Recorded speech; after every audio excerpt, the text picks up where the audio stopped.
The image from this month's chronogram is an outtake, actually. We had set up a light.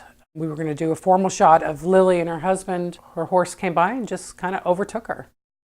The Hudson Highlands Land Trust commissioned me for a year to photograph the people and the places of the Hudson Highlands. The book is called Connecting, Celebrating the People and Places of the Hudson Highlands. I like weddings because it combines documentary style photography, street photography, and fine art portraiture. When I first started taking classes at the International Center of Photography, I did a long-term project. People getting hitched across the United States at city halls. It was just fascinating to me how, people would forego a traditional wedding for a simple 2-minute ceremony in front of a justice of the peace.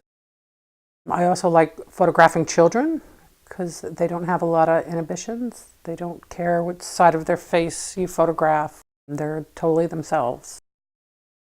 I don't like to work in the studio. I don't have a studio. I think it's impersonal. You have to be really creative in a studio with lighting. And I'm more of a problem solver in terms of my creativity. I like to go to an environment and figure out the light, where somebody should sit or stand to make them more comfortable, to take advantage of the surroundings. I really enjoy environmental portraiture the most. I try and keep it as real as possible. As soon as you put a camera in front of somebody, it changes things, of course. I try and capture the in-between moments where they let down their guard for a second.